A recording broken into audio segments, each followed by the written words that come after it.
চিত্রনায়িকা বুবলির সঙ্গে পরিচালক প্রযোজক ইকবালের সম্পর্ক একসময় ভালো থাকলেও এখন তাদের সম্পর্কে চিড় ধরেছে। আর সম্পর্ক খারাপ হলে যা হয়, একে অপরের নামে প্রকাশ করতে থাকে নানা অজানা ও নেতিবাচক কথা।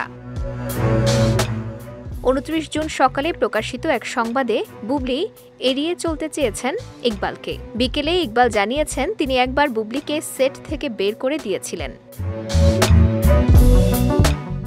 দেশের সংবাদ মাধ্যমকে ইকবাল জানান, বিট্রে সিনেমার সেটের 100 লোক সাক্ষী আছে বুবলিকে সেট থেকে বের করে দিয়েছিলেন ইকবাল।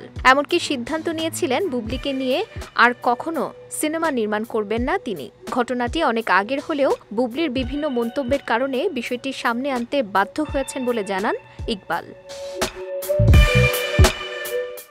বুবলিকে কেন বের করে দেওয়া হয়েছিল জানতে চাইলে এই নির্মাতা বলেন, এটা বলার সময় এখনো হয়নি। যদি পরবর্তীতে বুবলি কিছু বলে তখন আমিও সব খুলে বলবো। তিনি আরও জানান, এরপর কোনো সিনেমা বানালে নতুন মুখ নিয়েই কাজ করব।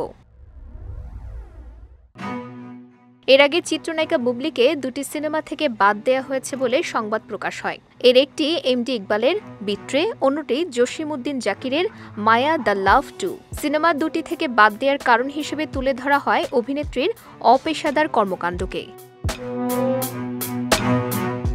বিষয়টি নিয়ে তখন চিত্রনায়িকা বুবলি গণমাধ্যমকে বলেছিলেন তিনি নিজেই ওই 2টো সিনেমার একটি থেকে সরে দাঁড়িয়েছেন, অন্যটিতে এখনো চুক্তিবদ্ধই হননি।